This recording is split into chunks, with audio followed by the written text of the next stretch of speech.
والسلام على من لا نبي بعده أما بعد فقد قال الله تبارك وتعالى في كلامه المجيد وفرقان الحميد أعوذ بالله من الشيطان الرجيم بسم الله الرحمن الرحيم وتعاونوا على البر والتقوى قال النبي صلى الله عليه وسلم خير الناس من يفعل الناس أو كما قال عليه الصلاة والسلام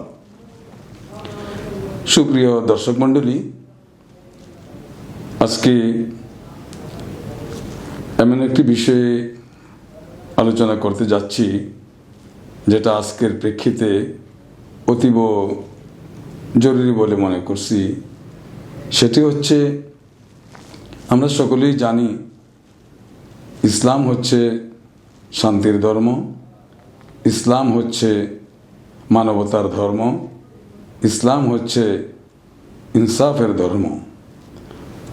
সব কিছু মিলে ইসলাম যে কোনো পারপাসে যতটুকু সুযোগ দিয়েছে, যতটুকু মানবতার কথা বলেছে, যতটুকু ইনসাফের কথা বলেছে, এটা অপরাপর কোনো ধর্মে কোনো বিষয়ে এ যাবৎ পর্যন্ত কেউ তা দিতে পারে নাই, আর সেটা পারবেও না। কারণ ইসলাম চিরন্তন ধর্ম, সার্বজনীন ধর্ম, সর্বকালের জন্যই ইসলাম প্রযোজ্য।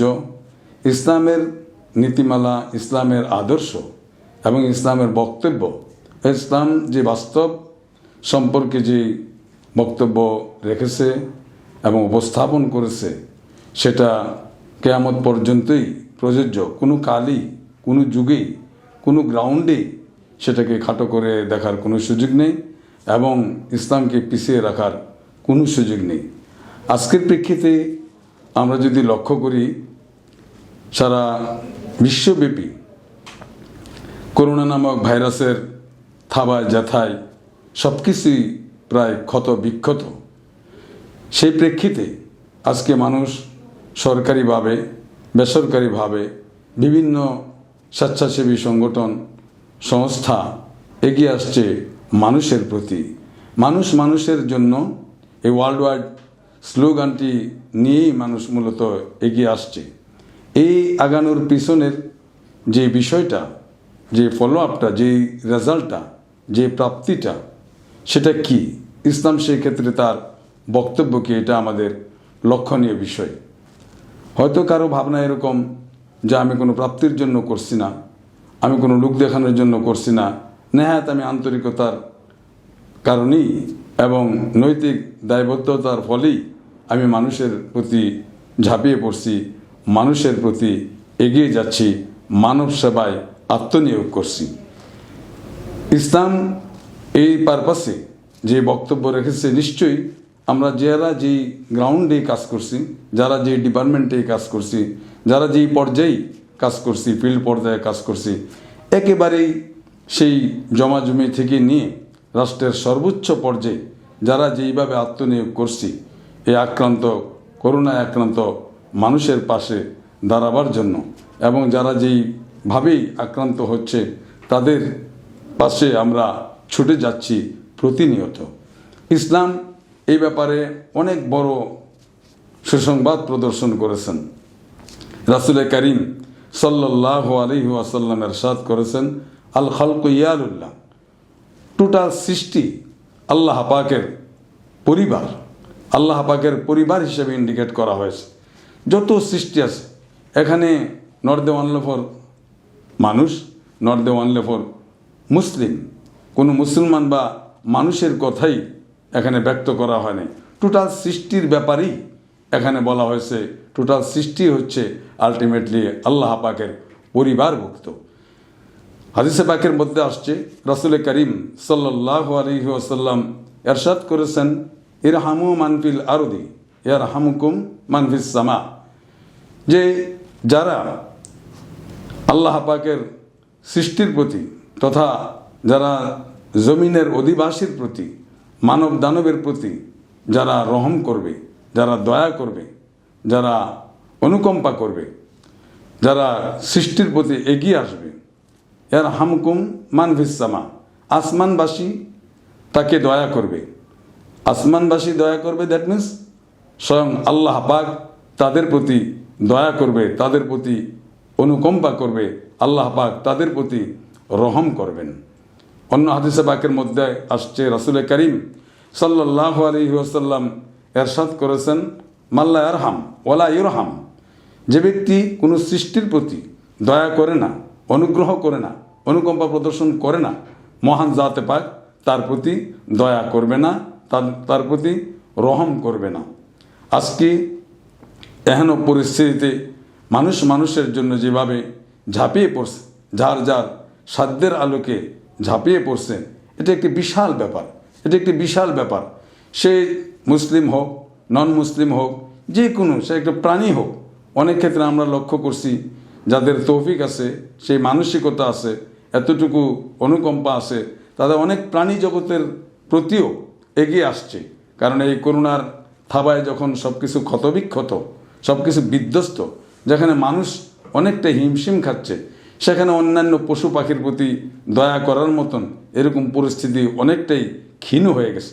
সেই প্রেক্ষিতে আমার মানুষের পাশাপাশি পশু পাখি, অনেক অনেক পশু, অনেক জীব জানোয়ারও কষ্ট পাচ্ছে।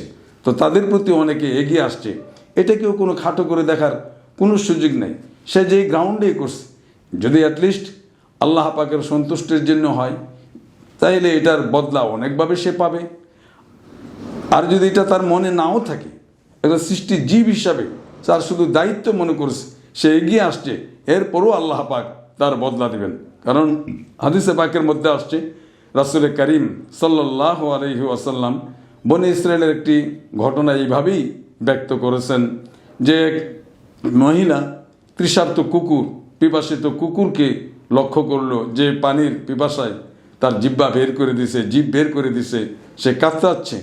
তখন সে একটি কূপ থেকে তার ওড়না ছিঁড়ে ছিঁড়ে রশি বানিয়ে এবং তার জুতাকে বালতির মতো ডুলের মতন বানিয়ে পানি উত্তোলন করে ওই পিপাসিত কুকুরকে পান করিয়েছিল। আর এই কাজটা মহান জাতে পাকের নিকট এতটাই ভালো লেগেছিল, এতটাই সন্তুষ্ট হয়েছেন আল্লাহ পাক, যার ফলশ্রুতিতে ওই মহিলা তার জীবনটি কাটিয়ে দিয়েছিল নিষিদ্ধ পল্লীতে। এতৎ সত্ত্বেও একটি প্রাণীর পাশে দাঁড়ানোর জন্য, একনিষ্ঠভাবে তার প্রাণ বাঁচাবার জন্য ন্যূনতম চেষ্টা করার ফলশ্রুতিতে আল্লাহ পাক তার অতীত জীবনের সমস্ত গুনাহ মাফ করে জান্নাতের ফয়সালা করেছেন। সুবহানাল্লাহ বিহামদি, সুবহানাল্লাহিল আযীম। এই যদি হয় বাস্তবতা, তাহলে মানুষের জন্য, মানুষ তো আশরাফুল মখলুকাত। আজকের যেই অবস্থা বিরাজ করছে সারা বিশ্বে, আমাদের বাংলাদেশ সহ যারা যেইভাবে এগিয়ে যাচ্ছি, যারা যতটুকুন করতে পারছে, এটা বিশাল ব্যাপার। এটা নেহায়াত আল্লাহ পাকের জন্যই করা হচ্ছে। আজকে দেখা যাচ্ছে মানুষ বিভিন্নভাবেই যেভাবে পারছে, লক্ষ্য করা যায়।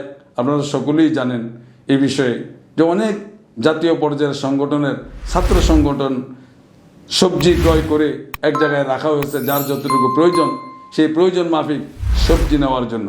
অনেক ক্ষেত্রে দেখা গেছে কৃষকরা আজকে এমন একটি চরম বেকায়দা, যেখানে রুজে কাজ করার মতো মানুষ যারা লেবার সেক্টর, তাদের স্পটে যাওয়ার মতন কোনো পরিস্থিতি নাই।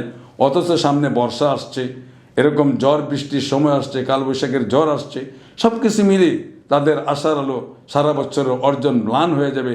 আর সেজন্য সারা দেশের কি যুবক, কি কিশোর, কি বয়স্ক, সর্বস্তরের, কি শিক্ষিত, কি অশিক্ষিত, ভার্সিটির ক্যাম্পাস থেকে, স্কুল কলেজের ক্যাম্পাস থেকে, মাদ্রাসার ক্যাম্পাস থেকে, বিভিন্নভাবেই বিভিন্ন পেশাজীবী মানুষ এরকম আগ্রহের সাথে তাদের পাশে দাঁড়াবার চেষ্টা করছে। এবং এটার একটা রেজাল্ট আলহামদুলিল্লাহ ইতিমধ্যে আমরা জানতে পারছি। প্রায় ম্যাক্সিমাম 80% ধান ইতিমধ্যেই প্রায় কাটা হয়ে গেছে। আমরা আশাবাদী আল্লাহ পাক সাহায্য করলে, ওয়েদার ভালো থাকলে, সামগ্রিক সহযোগিতায় ইনশাআল্লাহ আমাদের কাঙ্ক্ষিত ফলন ঘরে আসবে এবং দেশ ও জাতির জন্য এটা বিশেষ অবদান হিসাবে কাজ করবে, বিশেষ উপকার হিসাবে কাজ করবে। তাই আসুন আমরা মানুষের পাশে দাঁড়াই।